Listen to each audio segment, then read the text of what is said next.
اللهم صل وسلم وبارك على هذا النبي الكريم. اللهم صل على محمد وعلى آل محمد في العالمين إنك حميد مجيد.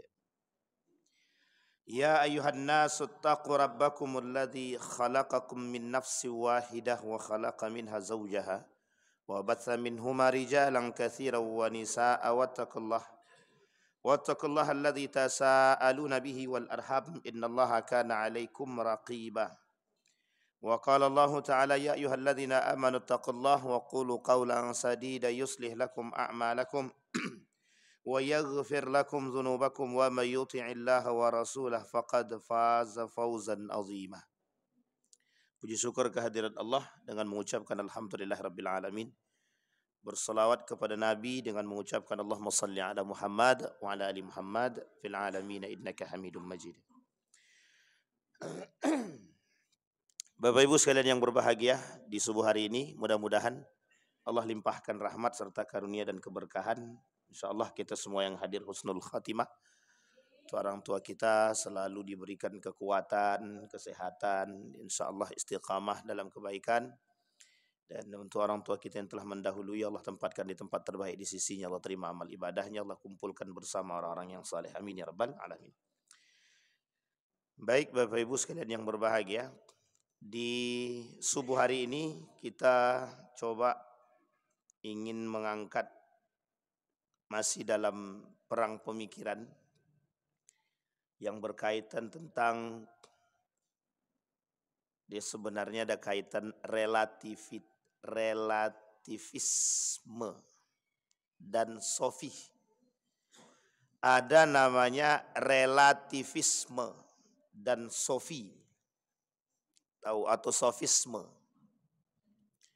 Tahu Bapak Ibu relativisme itu apa? Yang tahu, yang tak tahu tak. Ada namanya teori relatif. Semua serba relatif.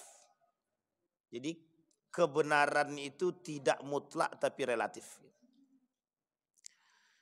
Kita berbicara pada aspek kebenaran relatif atau mutlak. Tapi sebelum sampai situ, menurut Bapak Ibu kebenaran itu mutlak atau relatif? Nah, itu dia bahasanya. Sebenarnya itu bahasanya. Ada kelompok yang lahir daripada poin ini atau teori ini. Nama kelompoknya sofisme atau relativisme. Apa kelompok relativisme ini?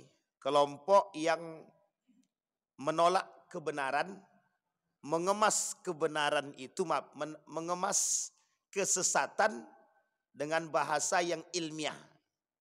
Ini enaknya bicara begini ini memang, itu dia mahasiswa gitu. Tapi kita coba bahasanya lebih sedikit halus gitu. Biar bisa diterima. Karena memang ini persoalannya sederhana sebenarnya. Poinnya begini, poinnya. Yang pertama, dia gini, point of truth namanya. Yang pertama, menolak kebenaran. Yang kedua, menyembunyikan kebenaran. Yang ketiga, menentang kebenaran. Ini poin kita. Yang terakhir, menutupi diri daripada kebenaran. Sampai sini paham Bapak Ibu ya? Jadi 4 poin ini saja kita bahas. Nanti kaitannya dengan iblis. Jadi yang mau berkawan dengan iblis boleh kita tengok nanti.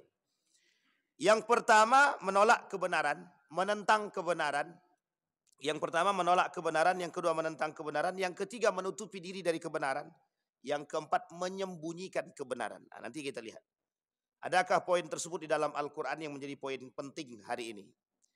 Baik, pembahasan kita, apa sih kebenaran itu? Di mana datangnya kebenaran? Apakah kebenaran itu bersifat relatif atau mutlak gitu. Dan macam-macam kebenaran, mengapa menolak kebenaran sampai akhir.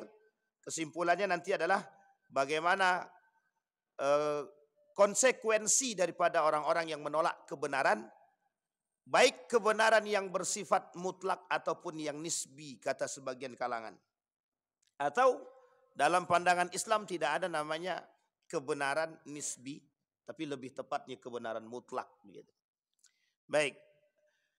Al-kibru batarul haq wa ghamtun nas.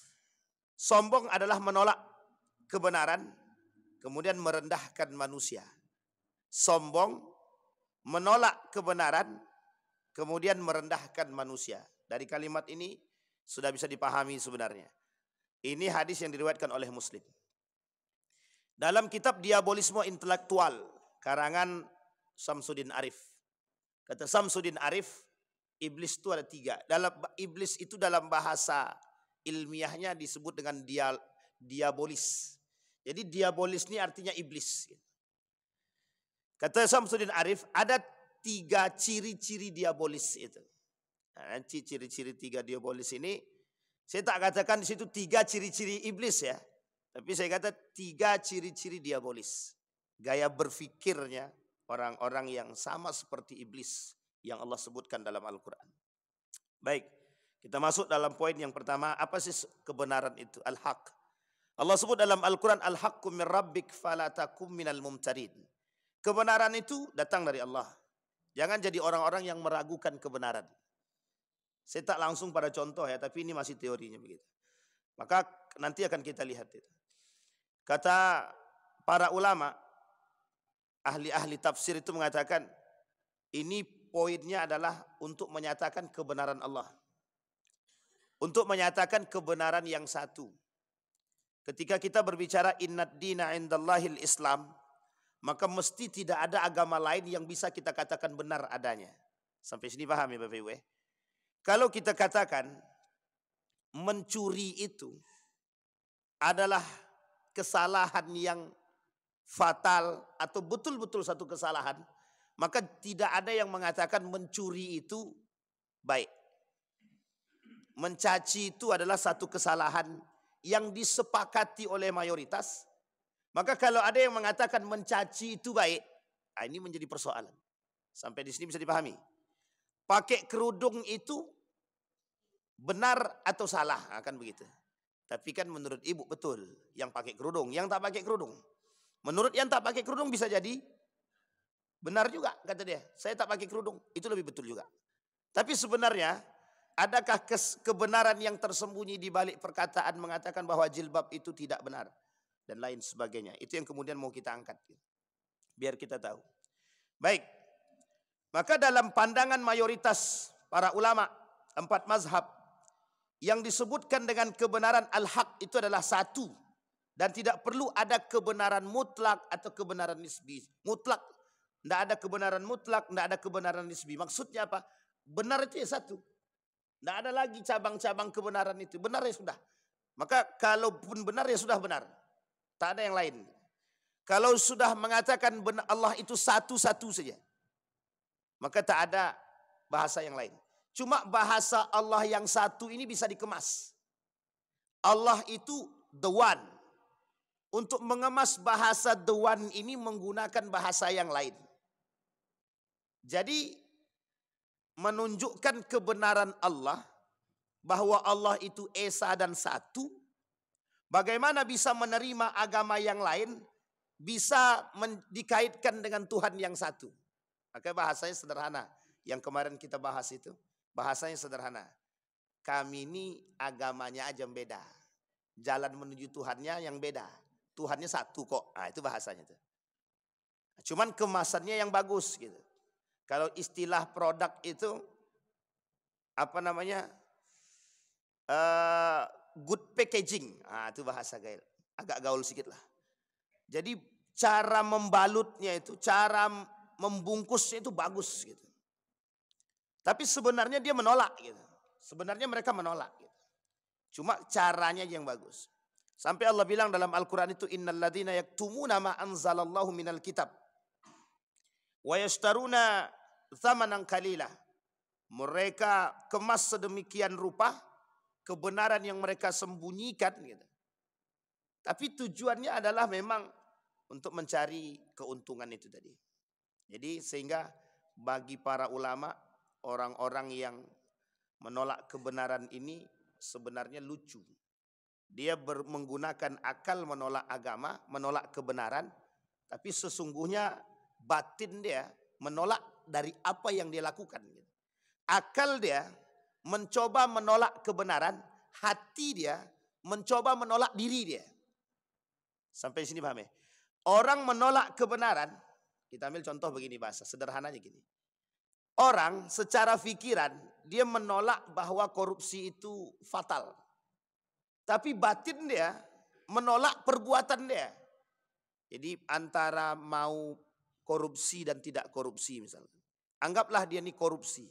Dengan alasan dia korupsi, anak belum makan, rumah belum bayar, cicilan belum bisa dibayar. Sehingga dengan alasan sedemikian rupa, dia menuntut orang untuk membolehkan korupsi tersebut. Jadi tuntutannya begitu. Jadi membalut bahasa yang salah, bagaimana caranya biar bisa betul. Sehingga seolah-olah kemiskinan, seolah-olah hajat yang tinggi, itu bisa membenarkan sesuatu yang salah. Sampai sini paham ya Bapak Ibu ya? Tapi hati dia menolak. Dia korupsi dengan alasan kemiskinan, hati dia menolak perbuatan dia sendiri. Maka bahasanya, pikiran dia mencoba menolak kebenaran itu, hati dia mencoba menolak diri dia. Nah, ini bahasa sederhananya begitu. Sama halnya dengan orang-orang yang tidak mau bermaksiat. Sebenarnya tidak pengen bermaksiat, hati dia menolak untuk bermaksiat. Tapi dalam otak dia, kalau aku tak maksiat, tidak gaul. Kalau aku tidak punya pacar, aku tidak gaul. Kalau tidak gaul, nanti tidak dapat kawan. Jadi alasan berpacaran itu hanya karena tidak dapat kawan. Bukan hanya karena kebenaran gitu. Jadi membenarkan yang salah, pada akhirnya kesalahan tersebut menjadi sebuah pembenaran gitu. Dengan alasan-alasan lain. Nah ini yang kemudian kata para ulama, tidak ada. Kebenaran itu mutlak satu. Oleh kata para ulama, kebenaran itu mutlak satu. Yang menjadi persoalan di dalam Al-Quran, 4 poin tadi. Orang yang menolak kebenaran, orang yang kemudian menyembunyikan kebenaran, dan lain sebagainya. Baik, dari mana datangnya kebenaran? Datangnya kebenaran ada 2. Yang secara mutlak, al-haqqu min rabbik fala takum minal mumtarin tadi. Satu, datang kebenaran itu datang dari Allah. Yang kedua, bisa kebenaran itu datang ditinjau dari ilmu dan iman. Kalau cuma dari ilmu saja, itu tergantung pada akhlak pribadi manusia. Kita ambil contoh. Orang berilmu, kalau tidak disandarkan pada akhlak dia dan iman dia, mesti tidak jujur. Orang berilmu, kalau tidak disandarkan kepada akhlak dan iman, mesti tak jujur. Kita ambil contoh yang paling sederhana. Abu Jahal, Abu Lahab. Itu yang menutupi kebenaran. Pertanyaannya, Abu Jahal, Abu Lahab ini menentang kebenaran, menolak kebenaran, atau menyembunyikan kebenaran, atau menutupi diri daripada kebenaran? Keempat-empatnya. Pertanyaannya, jahiliyahkah Abu Jahal ketika itu? Tidak. Abu Jahal tidak sebodoh yang kita bayangkan. Kalau bodoh dia tak mungkin jadi pemimpin dia. Itu bahasa logikanya gitu. Sehingga bahasanya sederhana pembalutan itu, Pak. Dibalut, dibungkus dengan sebaik mungkin. Bukan tak tahu Abu Jahal kebenaran itu. Tahu betul. Abu Lahab tahu betul kebenaran Nabi itu. Kita ambil contoh yang lain. Tulaiha itu sangat mengetahui kebenaran ajaran baginda Nabi Muhammad SAW. Tapi mengapa pasca Nabi meninggal dia ngaku jadi Nabi? Kan sederhana. Sama dengan seperti Mirza Ghulam Ahmad, India. Apakah Mirza Ghulam Ahmad ini tahu kebenaran? Tahu. Tapi mengapa dia bisa jadi berubah menjadi Nabi? Nah, ini poin penting yang harus Bapak Ibu pelajari. Ada kadang-kadang kesombongan dan keangkuhan yang menyebabkan itu. Sehingga menolak kebenaran itu dikaitkan dengan orang-orang yang sombong. Kita ambil contoh. 16 karakter yang pernah kita bahas. Fir'aun itu. Satu di antara 16 tersebut menolak kebenaran. Bahkan cara dia menolak kebenaran, dia buat isu tipu daya terhadap Musa dan Harun. Apa kata dia? Musa dan Harun itu tukang sihir. Musa dan Harun itu ingin mengambil jabatanku. Sehingga dia buat nih bahasa ini, dia sebarkan kepada masyarakat hanya karena ingin menutupi kebenaran yang dibawa oleh Musa dan Harun. Ada enggak orang-orang begitu sekarang? Ini mengkaitkan. Baik. Yang ketiga, apakah kebenaran itu bersifat mutlak ataukah kebenaran itu relatif? Kita lihat. Soal kebenaran, benarkah relatif atau mutlak? Pengetahuan umat muslim tentang Allah dengan nama-namanya dan asmaul husnanya dan sifat-sifatnya bersifat tauqifi. Nah, ini harus kita bahas dulu. Nama-nama di dalam Al-Quran ada dua pendapat. Yang pertama tauqif, yang kedua taufiq. Yang pertama tauqifi, yang kedua taufiqi. Kalau tauqifi datang dari Allah, langsung masuk kepada Rasulullah. Kalau taufiqi ijtihad al-ulama. Sekarang saya tanya, nama-nama dalam Al-Quran itu sifatnya tauqifi atau taufiqi? Tauqif berarti datang dari Allah. Taufik berarti ijtihad ulama yang mendapatkan anugerah ilahi juga. Sekarang pertanyaannya, datang dari Allah kah atau datang daripada ijtihad ulama? Ada nama-nama surat. Surat Taubah punya 15 lebih nama. Al-Fatihah punya 7 lebih nama. Al-Ghafir punya 3 nama. Al-Ikhlas punya 1, 2, 3, ada sekitar 5 lebih nama. Surat Al-Ikhlas. Tapi yang kita tahu kan cuma Al-Ikhlas. Al-Fatihah, At-Taubah, Mu'min, Ghafir, Al-Mu'minun, dan yang lain. Ada Al-Hujurat, kamar-kamar. Kata sebagian para ulama, nama-nama surat ini taufiq, hasil ijtihad para ulama. Oleh Profesor Dr. Haji Yunahar Ilyas dalam kitabnya Ulumul Quran mengatakan mengambil jumhur ulama bahwa nama-nama surat tak datang dari ijtihad ulama, tapi datang daripada Allah, sifatnya tauqif. Allah yang kemudian memberikan, mewahyukan kepada baginda Nabi Muhammad SAW. Dan Nabi kemudian yang menyampaikan kepada para ulama. Sama, kalaulah ayat Al-Quran, nama ayat-ayat atau surat-surat tersebut sifatnya datang dari Allah, maka bisa kita katakan kebenaran itu juga mutlak datang dari Allah. Bisa kita katakan asma'nya Allah, nama-namanya Allah, itu namanya dari Allah semua. Ada berapa nama-nama Allah ini? Beserta sifatnya. Nah, dalam bahasa lain 99.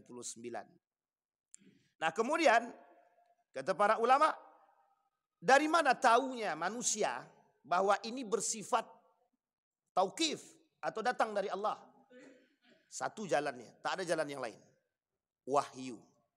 Makanya kenapa ada Tulaiha, dia bilang aku habis bersemedi. Makanya Allah turunkan wahyu. Karena dia tahu bahwa Nabi dapat wahyu itu gara-gara bersemedi tadi. At-Tahannus di Gua Hira. Maka kata dia, aku juga sama. Masuk dalam hutan, datang wahyu. Jibril datang kata dia. Padahal Jibril tak datang, yang datang itu iblis. Yang datang iblis, yang datang itu jin, itu yang membisikkan kepada dia. Udahlah jadi Nabi aja lah, kau kan pandai bahasa Arab kata dia. Jadi sekarang waktu itu, orang bisa jadi nabi itu gara-gara bahasa Arab. Jadi asal bisa bahasa Arab bisa ngaku nabi. Kalau sekarang sebenarnya beda-beda tipis saja. Sudah tak pandai bahasa Arab, bahasa Inggris pun tidak, ngaku nabi pula lagi. Nah, ini makanya bahasanya agak-agak gimana gitu. Ada orang yang baru-baru ini ngaku dapat wahyu misalkan. Ini bahasanya di situ. Kok bisa ada manusia yang baru-baru ini mengaku dapat wahyu? Aku ini dapat wahyu, berarti kalau dia dapat wahyu, itu nabi berarti. Berarti dia nabi. Pertanyaannya adalah, kapan dia mengatakan diri dia nabi? Kapan dia deklarasi diri dia nabi? setelah dia merasa dapat wahyu. Pertanyaannya kapan dia dapat wahyu? Dan bagaimana cara dia dapat wahyu? Kalau dia kata dapat wahyu melalui mimpi, dapat wahyu melalui bisikan-bisikan goib, itu jelas kalau dah begitu itu tak sulit untuk kita katakan kalau itu malaikat. Bisa jadi jin, iblis, hantu belau masuk jadi satu di situ. Maka wajar ketika iblis mengatakan kepada manusia itu, satu-satunya yang diberikan kewenangan oleh Allah karena dia maksa minta gitu kan. Apa mintanya? Mintanya sederhana saja. Berikan tunda kematian dia agar bisa menghasut anak Adam. Nah, sekarang pertanyaannya, gara-gara permintaan itulah maka banyak iblis berkeliaran dekat kita sekarang. Kenapa iblis banyak berkeliaran? Karena memang itu tujuannya. Maka bahasanya iblis yang menolak kebenaran. Dia tak mau bersujud kepada Adam. Hanya gara-gara karena dia diciptakan dari api, sementara Adam diciptakan dari bahan dasar tanah atau saripati dia. Jadi dia kata bahwa api ini lebih berkuasa. Karakter-karakter seperti ini yang masuk kepada Fir'aun. Gitu. Karakter-karakter seperti ini yang kemudian merajalela di tengah umat manusia. Gitu.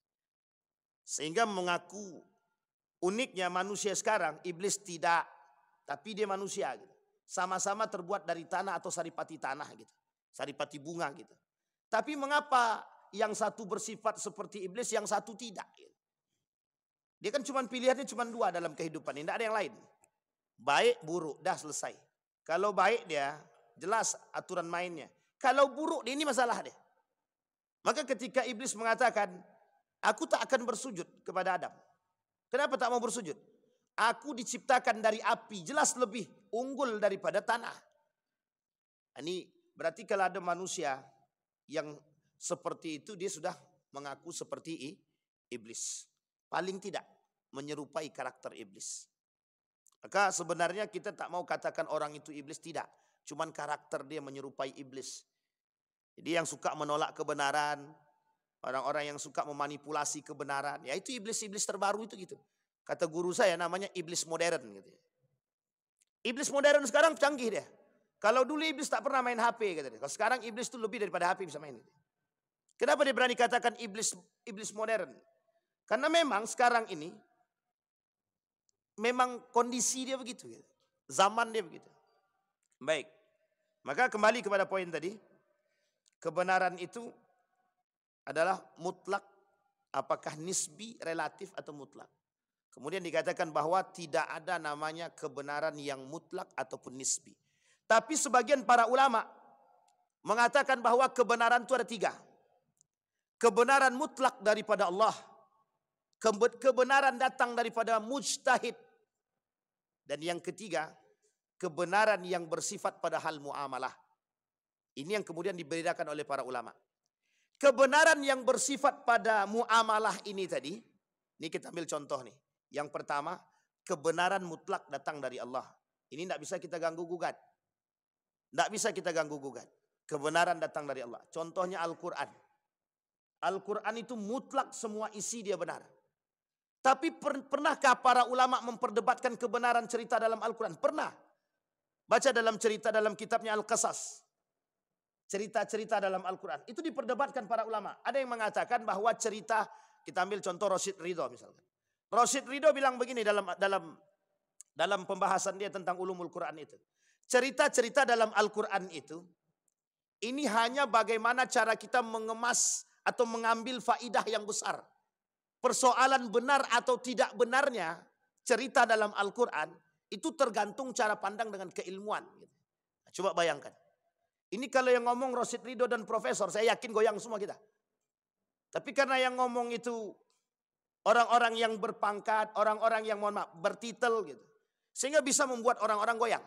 Pertanyaannya benar enggak cerita dalam Al-Quran itu benar atau bukan persoalan salah dan betul. Persoalannya bagaimana cara kita mengambil hikmah di balik cerita dalam Al-Quran. Contoh, cerita Zulkarnain. Cerita Ya'jud wa Ma'jud, Ashabul Kahfi. Ashabul Ukhdud. Misal, cerita dalam Al-Quran. Pernahkah kita tahu tentang cerita Ashabul Ukhdud? Sampaikah kita pada saat itu? Kata para orang-orang ilmuwan hari ini, itu sebenarnya hanya bagaimana cara mengambil hikmah. Jadi caranya kita dikemas bahasa itu sedemikian rupa, sehingga kita nih menutupi kebenaran mutlak Al-Quran hanya karena bahasa saja. Maka Bapak Ibu sekalian yang berbahagia, jangan sampai goyang ya. Jadi masalah cerita dalam Al-Quran betul apa salah? Nah, itu tergantung Ustaz. Tergantung kalau ada yang melakukan penelitian ilmiah benar. Kalau tidak ilmiah berarti ya hanya kita ambil hikmahnya saja. Sehingga kata mereka Muhammad itu fiktif. Kenapa Nabi Muhammad itu fiktif? Kata mereka satu, hanya orang-orang yang bodohlah mau mengambil ilmu dari orang-orang yang buta. Coba bayangkan, ini kata mereka nih. Hanya orang-orang yang bodoh mau mengambil ilmu dari orang-orang yang buta. Dianggap karena bahasanya begitu. Nabi ummi, buta. Lo kok mau? Nah, itu bahasanya. Kok mau mengambil ilmu dari orang yang buta? Nah, ini yang dimaksud oleh mereka. Nabi tidak bisa baca. Lah kok bisa ngambil ilmu dari orang yang tak bisa baca? Ini bahasanya mereka. Jadi kata mereka, ini sebenarnya tokoh fiktif. Arti tokoh fiktif di sini, caranya mengambil hikmah atau dibalik karakter-karakter Muhammad itu sendiri. Tapi kan dalam sejarah tak begitu. Kalau memang ini fiktif, mengapa banyak yang mengkaji tentang Muhammad? Termasuk salah satunya Karen Armstrong. Karen Armstrong itu Albert Einstein pernah menulis satu buku judulnya Muhammad. Itu Karen Armstrong pernah menulis judulnya Muhammad. Apa tujuan dia menulis itu? Membenarkan risalah yang dibawa oleh Muhammad dan membenarkan kenabian Muhammad. Coba bayangkan. Albert Einstein membenarkan kenabian Muhammad. Karen Armstrong terkenal seorang ilmuwan membenarkan siapa Muhammad. Pertanyaannya, umat muslim meragukan Muhammad. Umat muslim yang meragukan Muhammad. Meragukan kenabian dia, meragukan kebenaran agama yang dibawa, meragukan kitab suci yang dibawa. Nah, nanti bisa kita lihat. Siapa orang-orang yang meragukan kebenaran Al-Quran tadi? Mohon maaf ya Bapak Ibu jangan tersinggung.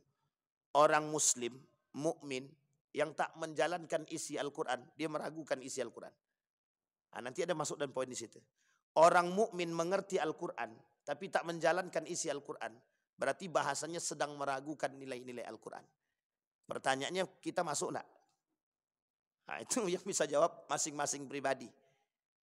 Kenapa kita katakan yang bisa jawab masing-masing pribadi? Karena persoalan Al-Quran ini, itu persoalan sederhana tapi rumit. Banyak yang tak jujur. Aku ini Ustaz iman dengan Al-Quran. Tapi riba jalan juga. Sementara riba kata haram. Al-Quran kata riba haram. Allah kata riba haram. Tapi main juga. Al-Quran kata tak boleh melakukan kezaliman. Tapi zalim juga. Al-Quran kata tutup aurat. Tapi buka juga. Al-Quran kata tak boleh melawan kepada orang tua. Tapi lawan juga. Pertanyaannya, di mana letak kebenaran isi Al-Quran itu bagi orang beriman? Maka ada hikmah, ada namanya perkataan hikmah itu. Al-Quran itu harus ditaruh di sini, gitu, di dalam hati. Sehingga ini menjadi satu konsep. Sekarang di Eropa ini ada konsep lagi tenar, lagi familiar. Namanya living of the Quran. Hidup dengan Al-Quran. Bagaimana bisa hidup dengan Al-Quran? Artinya bagaimana menanam nilai-nilai Al-Quran ke dalam hati ini, dalam diri ini. Mereka tak perlu muslim tapi bisa menanamkan nilai Al-Quran. Sehingga dengan tertanamnya Al-Quran tadi mereka bisa menjadi muslim. Maka konsepnya Eropa, teliti dulu Al-Quran masuk Islam. Konsepnya kita, masuk Islam dulu baru ragu. Kita menghafal Quran, mempelajari Al-Quran, tapi ragu dengan isi Al-Quran. Mereka tidak Islam, tak punya kitab Al-Quran, mempelajari Al-Quran, jadi masuk ke dalam Al-Quran. Sampai di sini paham ya Pak Ibu? Mereka mempelajari Al-Quran, melakukan kajian keilmiahan. Tadabur dia dengan Al-Quran, masuk Islam dia. Kita Islam sudah, belajar Al-Quran sudah, memahami Al-Quran sudah, kajian-kajian Al-Quran sudah, tapi masih ragu dengan isi Al-Quran. Sehingga pertanyaannya adalah, mengapa kita tidak bisa menerapkan dalam kehidupan kita konsep Al-Quran? Itu pertanyaan besar. Yang bisa jawab, itu hanya orang-orang yang beriman. Kenapa? Karena orang berimanlah yang punya Quran. Orang Muslim belum tentu dia punya Quran. Buktinya yang menolak kebenaran, Muslim juga. Yang menolak, yang menyembunyikan kebenaran, Muslim juga. Yang mengatakan semua agama sama, Muslim juga. Yang mengatakan korupsi kami mencuri ini terpaksa, Muslim juga. Kami belum siap pakai kerudung karena hati kami belum bersih, Muslim juga. Artinya adalah Muslim sendiri yang menolak kebenaran Al-Quran. Pertanyaannya, dia menolak, menyembunyikan atau menutupi diri dia daripada kebenaran, itu yang kemudian mau kita tiru. Baik. Apa kata Allah dalam Al-Quran? Wa minan nasi man yujadil fillah bighairi ilmin wala hudan wala kitabim munir. Kata Allah, di antara manusia ada yang berdebat dengan Allah tanpa ilmu, tanpa petunjuk, tanpa kitab wahyu yang diberikan atau yang memberikan penerangan kepada mereka. Kemudian lanjut. Innama ya'murukum bis-su'i wal fakhsha wa an taqulu 'ala Allahi ma la ta'lamun, kata Allah.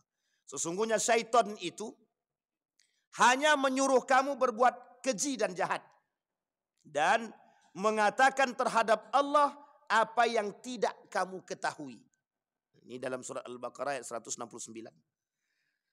Kemudian dalam ayat yang lain dalam surat Yunus ayat 68. Apa kata Allah? Mereka orang-orang Yahudi dan Nasrani berkata, Allah mempunyai anak. Maha suci Allah. Dialah yang maha kaya. Kepunyaannya apa yang ada di langit dan apa yang ada di bumi. Kamu tidak mempunyai hujjah tentang ini. Pantaskah kamu mengatakan terhadap Allah apa yang kamu tidak ketahui? Jadi ini diartikan begini oleh para ulama. Kata para ulama, orang-orang Yahudi dan Nasrani bilang Allah punya anak. Ini sebenarnya merujuk kepada pemahaman laqad kafara alladzina qalu innallaha tsalitsun tsalatsa. Laqad kafara alladzina qalu innallaha huwal masih ibni Maryam. Jadi ini sebenarnya membantah konsep-konsep trinitas itu. Orang-orang yang menolak kebenaran Allah, keberadaan Allah. Jadi poinnya Bapak Ibu sekalian yang berbahagia, bahwa dalam ayat ini disampaikan kepada kita bahwa ada orang-orang yang memang mereka beranggapan bahwa Allah itu punya anak. Bahwa Allah itu maha kuasa tapi punya kawan. Nah, samalah seperti manusia-manusia sekarang yang percaya kepada manusia, yang mempertuhankan jabatan, berarti kan dia punya Tuhan baru gitu. Jadi Allah itu gandengan. Pas lagi susah datang Allah, pas kaya lupa dengan Tuhan gitu. Jadi ini manusia zaman sekarang yang disebut dengan manusia modern itu begitu. Jadi yang dicinta adalah, yang dituhankan adalah kekuasaan, jabatan. Yang dicintai, yang dituhankan adalah harta. Yang dituhankan adalah wanita gitu. Sehingga dia tak mempertuhankan Allah.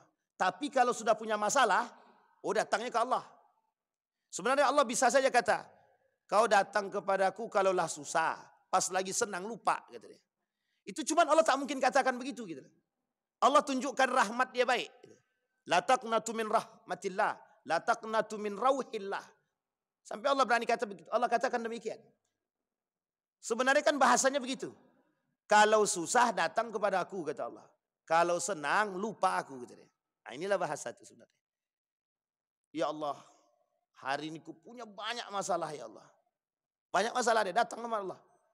Pas sudah lagi tenang-tenangnya, lupa dengan Tuhan. Korupsi pun jalan. Ini bahasanya begini. Ini bahasa sederhana ilustrasi saya kasih. Sumpah dengan Al-Quran, korupsi dengan Bismillah. Gitu. Sampai di sini paham maksud saya Bapak Ibu. Ini jangan tersindir ya, jangan tersindir. Tapi memang begitu bahasanya gitu. Sumpah dengan Al-Quran, korupsi dengan Bismillah. Nah, jadi na'udzubillah summa na'udzubillah.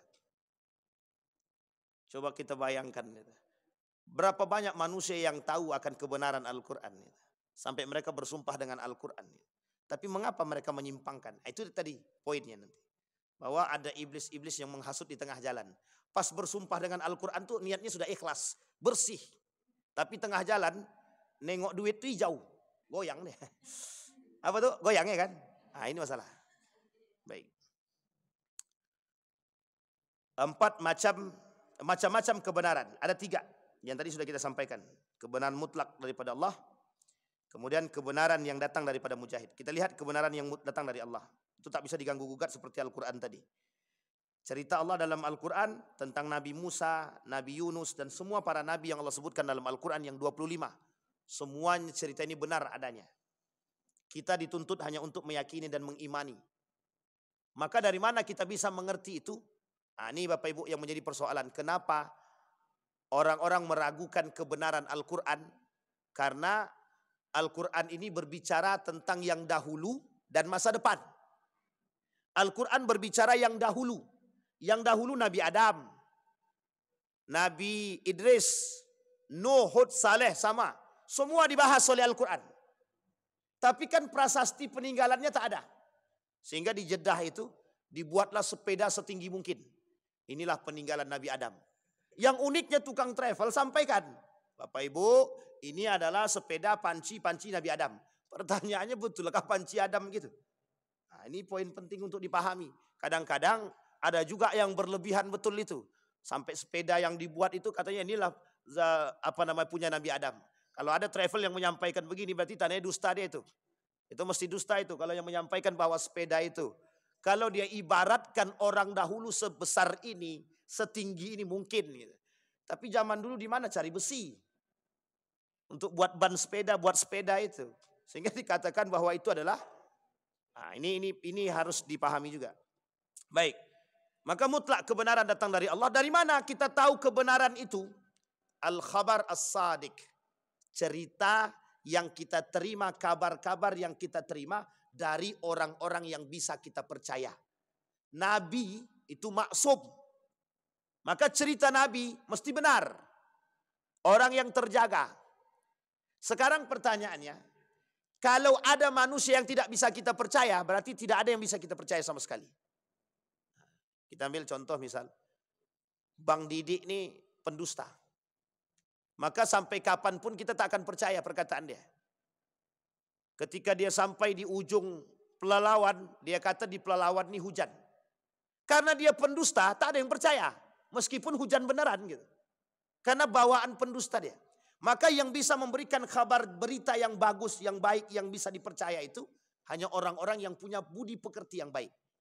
Sebelum Islam datang, kata Allah dalam Al-Quran, kami tidak akan mengazab orang-orang yang belum datang kepada mereka Al-Quran, yang belum datang kepada mereka Islam. Sampai ini diperdebatkan ini. Siapakah bapak Nabi, ibu Nabi masuk neraka?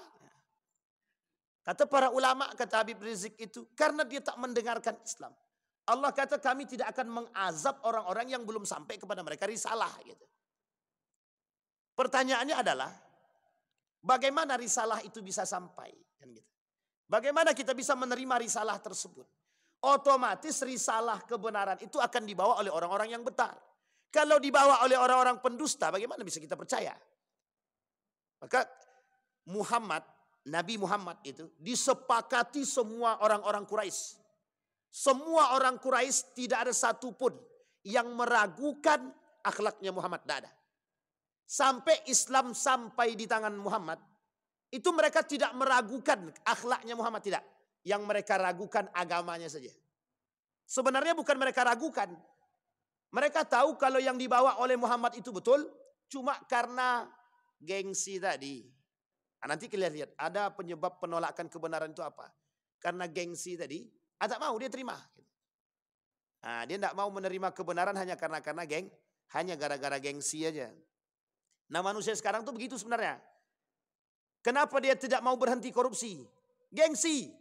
Jadi kalau tidak korupsi itu tidak wow gitu. Jadi korupsi itu menjadi satu hal gaya hidup. Jadi kalau tidak mau berhenti, sama dengan orang-orang yang pacaran gitu. Tren pacaran itu kan baru-baru abad keberapa itu? 20. Itu tren pacaran itu. Kenapa kita katakan tren pacaran? Karena ada bahasa di kalangan anak muda itu, kau udah punya pacar? Belum lagi, tidak laku. Ini bahasa ini yang menjadi masalah gitu. Coba bayangkan, rusak generasi cuma gara-gara bahasa. Gengsi, sama. Ada orang-orang sosialita misal. Sudah tahu miskin tak punya duit, tapi belagak kayak orang kaya gitu. Itu sebenarnya sama. Kenapa dia begitu? Gengsi, gaya hidup. Pernah saya ceritakan di sini, ada salah satu daerah itu, setiap lebaran itu berbondong-bondong datang ke toko emas. Mau ngapain coba? Sewa emas. Sewa emas itu cuma ngapain coba? Cuman ingin tampil ketika lebaran pakai emas. Rupanya dibocorkan sama tukang emas. Sewa aja bu, kok gaya banget gitu. Padahal cuma nyewa gitu. Tapi kok gengsi kali gitu. Kok gaya banget gitu. Sampai sini paham ya Bapak Ibu. Ini yang kita maksud. Jadi menolak kebenaran hanya karena gengsi. Ada orang-orang yang menolak kebenaran hanya karena gengsi. Maka mutlak kebenaran itu datang dari Allah. Siapa yang membawa risalah? Orang-orang yang diberikan kelebihan. Disepakati Pak. 1001 manusia paling berpengaruh di dunia. Nomor 1 Nabi Muhammad, Michael Hurt. 1001 muslim paling berpengaruh di dunia. Nomor 1 Nabi Muhammad. Artinya dunia sudah mengakui. Satu, mengakui akhlaknya Nabi Muhammad. Yang kedua, mengakui kecerdasan Nabi Muhammad. Nah, jadi siapa yang nolak lagi? Kalau ada yang menolak lagi, berarti dia menolak keilmiahan, kan begitu. Kalau ada yang menolak Nabi Muhammad ini cerdas, kalau ada yang menolak bahwa Nabi Muhammad ini adalah orang yang baik, berarti dia telah menolak hasil riset semua orang. Termasuk Albert Einstein, termasuk Karen Armstrong. Nah, di sini kadang, cuma gara-gara gaya berpikir gengsi tadi, nah, pokoknya tolak aja lah. Muhammad ini fiktif lah. Kalau orang-orang sekarang bahasanya begini, demi ingin mencari viralitas, gitu, maka bisalah disebut Muhammad itu pendusta. Buatlah video begitu. Bapak Ibu buat Al-Quran ini bohong. Al-Quran ini pornografi. Muhammad ini pendusta. Muhammad ini tukang buatlah video begitu. Itu bentar lagi viral itu Pak. Karena bahasa Nabi begitu dalam hadisnya. Boleh zam-zam fatu'raf kata dia. Kencingkan sumur zam-zam tuh. Ente kencingkan sumur zam-zam mesti terkenal kata dia. Karena begitu bahasa Nabi. Nah, sekarang penyakit yang terjadi sekarang kan itu. Pengen menjadi manusia yang viral ngaku Nabi. Pengen jadi manusia yang viral ngaku dapat wahyu. Pengen jadi manusia viral sampai bisa berkomunikasi dengan HP dengan Tuhan gitu. Tapi memang betul Allah jawab spontan langsung viral. Cuman masalahnya viralnya sehat atau tak sehat itu ya masalah. Sampai sini paham ya Bapak Ibu ya. Jadi nah sekarang pertanyaannya mengapa kok kebenaran itu begitu sirna bagi mereka? Karena itu tadi ada penyakit-penyakit yang menjadi masalah dalam diri. Yang kedua, sifat kebenaran itu sifatnya mujtahid, ijtihadi. Kebenaran ijtihad ini kebenaran satu. Sehingga begini, dalam perspektif mazhab kita ambil contoh. Dalam mazhab Imam Syafi'i mengatakan bahwa solat itu orang yang tinggal solatnya boleh dikodok. Tapi dalam mazhab-mazhab yang lain tidak boleh kodok. Apalagi kata mazhab Imam Ahmad bin Hanbal, kok tidak ada kodok dalam solat. Apalagi orang-orang yang solatnya sengaja tertinggal. Sekarang pertanyaannya, yang benar yang mana? Syafi'i kah? Hambali kah? Maliki kah? Abu Hanifah kah? Mana yang betul Bapak Ibu? Ini yang menjadi masalah kenapa kita kelahi sekarang. Karena kelahi persoalan mazhab. Karena menganggap paling benar sendiri. Itu dia masalahnya. Yang Syafi'i menganggap diri dia paling betul. Yang Hambali menganggap diri dia paling betul. Sebenarnya bukan Hambalinya. Pengikutnya. Maka oleh para ulama ada orang yang mengikut at-taqlidu bil hawa wa taqlidu bil ilmi. Ada orang yang mengikuti dengan ilmu, ada orang yang mengikuti dengan hawa nafsu. Orang yang mengikuti dengan ilmu itu jelas jalannya Pak. Tapi orang yang mengikuti dengan hawa nafsu, fanatisme, taklid buta kalau bahasa lainnya. Sampai di sini paham Bapak Ibu. Sehingga tidak bisa Bapak Ibu kata kebenaran itu dalam aspek ijtihad itu semuanya benar. Jadi kita tak bisa mengklaim kita benar sendiri, tapi dalam bentuk ijtihad. Karena orang-orang yang berijtihad ini dapat label ijtihad itu banyak syarat. Syarat berijtihad itu hafal Quran, hafal hadis di atas 6.000. Pertanyaannya kalau tidak hafal di bawah itu tidak bisa mendapatkan derajat ijtihad atau mujtahid. Sampai di sini. Tidak boleh bohong, tidak boleh dusta, tidak boleh selingkuh, tidak boleh, pokoknya tak boleh bermaksiat. Pertanyaannya, sekarang ada yang begitu? Tidak ada sekarang.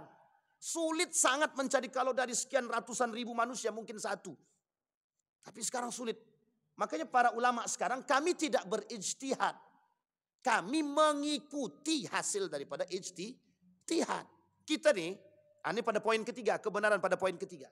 Pada poin ketiga, kebenaran macam ketiga tadi adalah kita yang mengikuti kebenaran yang kita terima daripada mufti-mufti kita. Misal, kata kita bahwa kami sholat tarawihnya 4-4-3. Yang satu 2-2-2-2-1 misal. Ya kan semuanya sudah ada ijtihadnya. Hadisnya ada, dalilnya ada. Pertanyaannya apa susah kita terima? Yang menjadi masalah, yang 2-2 lebih sunnah daripada yang 4-4. Ini masalah nih. Masalahnya itu di situ.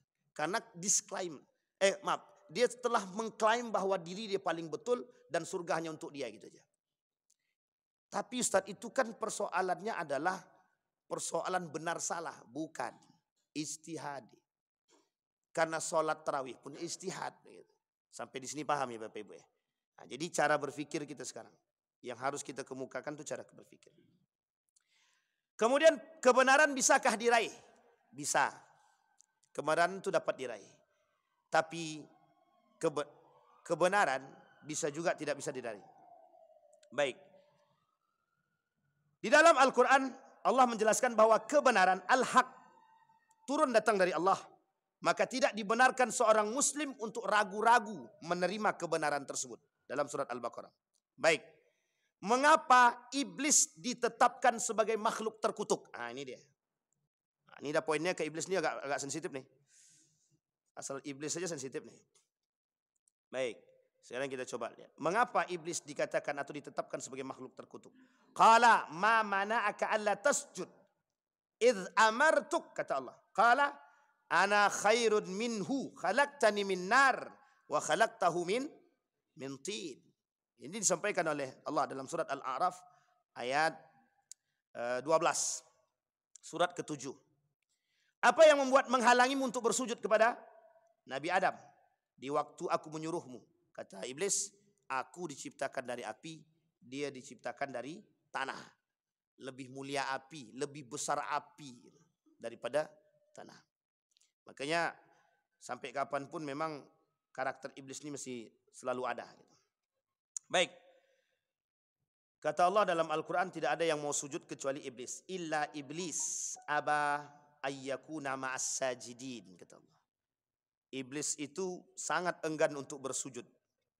Karena memang itu bukan karakternya iblis. Bukan karakternya dia untuk bersujud. Karena dia merasa diri dia lebih tadi. Wa idh qulna lil malaikati isjudu li adama fasajadu. Kalimat selanjutnya illa iblis aba wastakbar wa kana minal kafirin. Wa idh qulna lil malaikati isjudu li adama fasajadu illa iblis aba. Tidak mau dia. Baik. Dalil menganggap diri dia hebat dan paling parah adalah menentang perintah Tuhan. Fasajadal malaikatu kulluhum ajma'ud. Semua malaikat semua tunduk kecuali iblis. Qala ya iblis ma mana'aka la tasjud. Kata Allah, kenapa engkau tak mau bersujud? Lima khalaqtu biyadi istakbarta am kunta minal alid. Apa kata Allah? Iblis, kenapa ente tak sujud? Ente sombong. Setelah aku ciptakan kalian engkau jadi sombong? Atau memang engkau menjadi orang-orang yang selalu mengangkat dirimu tinggi? Satu di antara karakter daripada Fir'aun kemarin. Nomor yang terakhir 16. Apa kata Fir'aun? Yang Allah abadikan dalam Al-Quran. Ana rabbukumul a'la. Dia kata ana rabbukumul a'la. Ketika anak Masitoh mengatakan, Allahu rabbi wa rabbukum. Allah itu Tuhanku, Tuhanmu juga. Kata Fir'aun, salah. Ana rabbukumul a'la. Akulah Tuhan yang paling tinggi itu. Nah, jadi kalau ada yang melakukan begitu itu berarti beda-beda tipis lah. Ciri diabolis, ciri orang-orang yang berkarakter seperti iblis. Pertama, kata Syamsuddin Arif dalam kitabnya Diabolisme, selalu membangkang dan membantah meskipun ia kenal, tahu dan paham, namun tidak akan pernah mau menerima kebenaran, seperti ingkarnya Fir'aun. Nah, sekarang sudah kita bahas tuh Fir'aun, dan itu sudah kita tahu karakternya ada 16. Dan sekarang tinggal Bapak Ibu lihat aja mana yang berkarakter seperti Fir'aun, Qarun dan Haman. Nah, itu kalau bisa yang seperti itu sampaikan. Pak ya, dulu Qarun juga begini gitu. Cuman sayangnya Qarun lebih kuat dari Bapak gitu. Nah, jadi biar dia malu juga sekali kadang-kadang. Sama sebenarnya orang-orang yang, mohon maaf ya, jadi perlu pentingnya kita bertadabbur dengan Al-Quran itu. Gitu. Biar kita ini sadar bahwa kita ini rendahnya serendah-rendahnya. Kata bahasa para ulama itu begini, apa yang mau kau sombongkan? Cuman secerca air mani. Gitu. Itu pun, ini kalau dalam bahasa fikih, dia ada dua itu. Ada mani, ada mazi. Mana yang paling hina di antara dua ini? Mani. Lebih hina daripada mazi. Nah, coba bayangkan. Padahal mazi itu tak bisa menghasilkan anak. Mani bisa menghasilkan anak. Nah, coba bayangkan. Tapi lebih hina mani daripada mazi. Mazi itu orang yang membayangkan berhubungan kemudian keluar air. Namanya mazi namanya. Sementara mani itu orang yang berhubungan badan sampai keluar. Itu mani namanya. Kalau cuma membayangkan kemudian keluar itu namanya mazi. Mazi ini kalau dia keluar cukup bersihkan. Tak perlu dia harus mandi besar. Sementara mani wajib dia mandi. Maka lebih hina mana sebenarnya? Sekarang pertanyaannya, apa yang mau kau banggakan? Gitu. Nah, ini bahasanya para ulama. Makanya dalam ilmu tasawuf itu dikatakan, kalau mau meninggi, tengok bawah. Katanya. Apa bedanya dirimu dengan tanah? Katanya. Cuman beda tipis saja. Di tanah itu ada tai ayam, ada tai semua banyak. Katanya. Samalah dengan dirimu itu. Katanya. Itu bahasanya Pak. Biar manusia itu merendah. Saya dulu pernah disampaikan oleh oleh guru saya, Profesor Dr. Haji Nahar Ilyas itu. Apa kata dia? Mengapa banyak jamaah tabligh itu melatih diri mereka dengan mengemis? Kata dia. Karena sesungguhnya diri mereka itu seperti itu rendahnya. Gitu. Artinya apa? Untuk melatih diri nih biar bisa ikhlas. Itu melatihnya harus begitu. Coba dia mengemis. Ada enggak? Melatih diri, melatih amarah gitu. Bagaimana karakter manusia-manusia itu? Apakah dia dengan mengemis itu adakah yang peduli? Atau diri dia sendiri mampu dan kuat atau tidak? Bisa enggak dia menurunkan ego dia, sombong dia, angkuh dia? Apa kata Ustadz yang meninggal itu? Zulkarnain. Zulkarnain itu.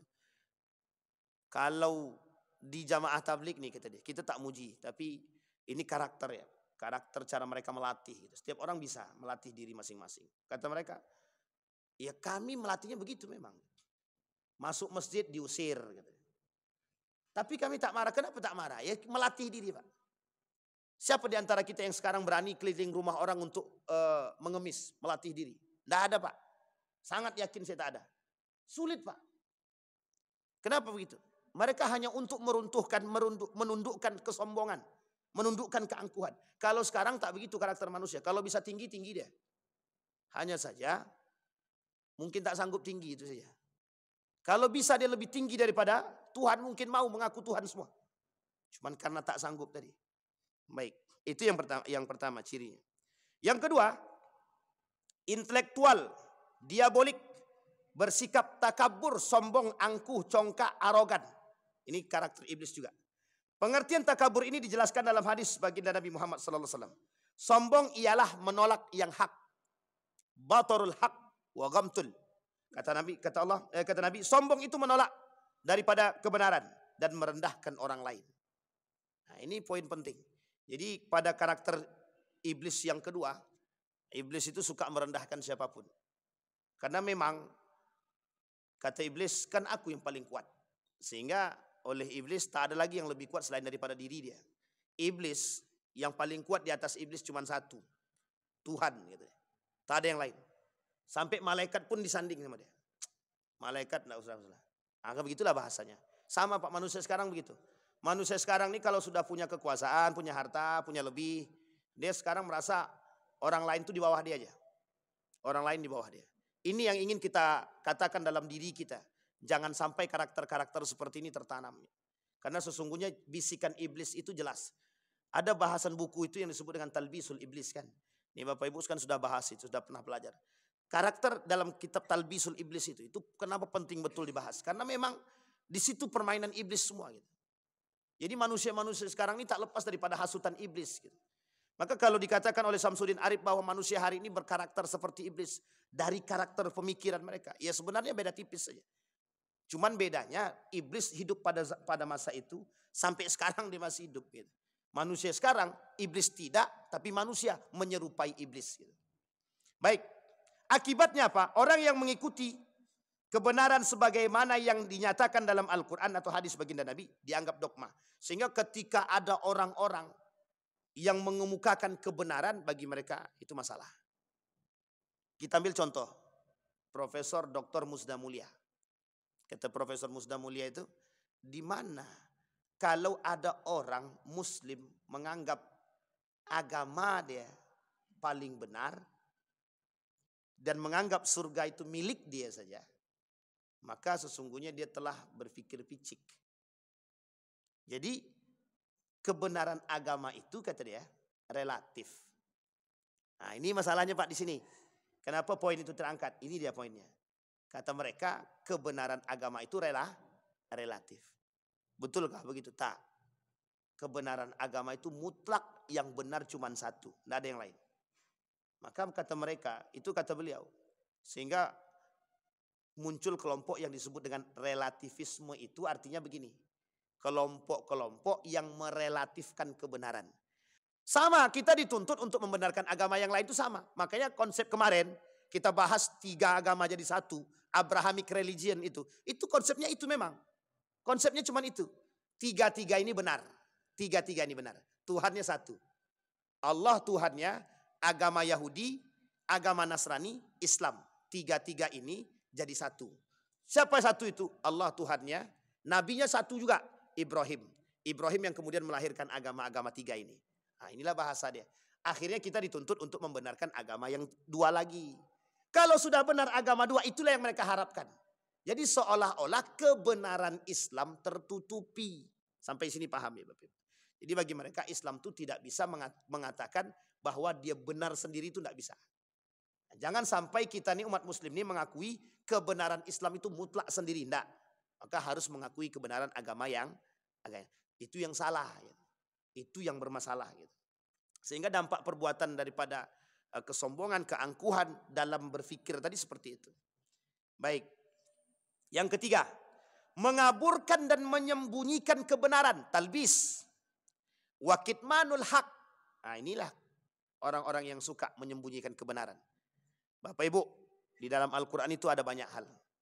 Orang-orang yang suka menyembunyikan kebenaran, maka dia akan terhalang daripada hidayah. Nah, sampai di sini bisa dipahami Bapak Ibu ya. Jadi ada orang tahu kebenaran, tapi tak berani dia mengatakan kebenaran. Antara tak berani, itu kalau tak berani berarti ada tekanan. Ada orang yang mengetahui kebenaran, tapi sengaja dia sembunyikan. Ini berbeda dengan orang yang memiliki tekanan. Ada orang yang tahu kebenaran, tapi dia tolak kebenaran. Nah, ini lain lagi ceritanya Bapak Ibu. Jadi ini sekarang yang kita hadapi. Tantangan kita sekarang adalah kebenaran itu sifatnya seperti apa. Dan kebenaran itu sekarang seperti apa. Banyak orang-orang tak berani menyampaikan kebenaran, ada karena banyak aspek. Apakah mereka menentang ataukah mereka mohon maaf di bawah tekanan. Nah, sekarang yang banyak yang mana, di bawah tekanan atau yang mana? Nah, itu pandai-pandai Bapak Ibu lah. Nah, gitu. Oke Bapak Ibu sekalian yang berbahagia. Nah, kapan waktu kita lanjutkan Bapak Ibu? Kita selesaikan. Masih panjang slide-nya Bapak Ibu. Masih ada 20 lagi. Ini kalau kita sampaikan lagi tak selesai-selesai nanti. Nah, jadi masih banyak persoalan itu di dalam Al-Quran tentang orang-orang yang suka menolak kebenaran dan menentang kebenaran. Mudah-mudahan ada manfaat bagi kita semua. Kita berdoa kepada Allah. Semoga kita dijauhkan oleh Allah dari karakter-karakter iblis. Semoga kita dijauhkan oleh Allah dari karakter-karakternya syaitan. Dari karakter-karakter Fir'aun. Dan semoga kita termasuk orang-orang yang berani menyampaikan kebenaran. Termasuk orang-orang yang lisannya berani mengatakan kebenaran. Dan jauh daripada kedustaan. A'udzubillahi minasyaitonirrajim. Bismillahirrahmanirrahim. Alhamdulillahirabbil alamin. Hamdas syakirin hamdan naimin. Hamdan yuwafi ni'amahu wa yukafi'u mazidah. Ya Rabbana lakal hamdu. Kama yanbaghi li jalali wajhikal karim wa azim sultanik. Allahumma salli ala Muhammad wa ala ali Muhammad fil alamin innaka Hamidum Majid. Allahumma faqihna fid din wa 'allimna ta'wil. Allahumma ighfir lana dhunubana wa dhunuba walidina warhamhuma kama rabbayana shighara. Allahumma ighfir lahum warhamhum wa'afihim wa'fu anhum wa akrim nuzulahum wa wasi' madkhalahum waj'alil jannata mathwahum ya rabbal alamin. Allahumma anfa'na bima 'allamtana warzuqna 'uluman tanfa'una fid din wad dunya wal akhirah. Allahumma khtimna bis salihin. Rabbana hab lana minas salihin. Allahumma ij'alil Qur'anal 'azima rabi'a qulubina wa nura sudurina wa jilaa'a ahdanina wa dhihaba humumina wa ghumumina. Rabbana atina fid dunya hasanah wa fil akhirati hasanah wa qina azaban nar. Walhamdulillahi rabbil alamin. Assalamualaikum warahmatullahi wabarakatuh.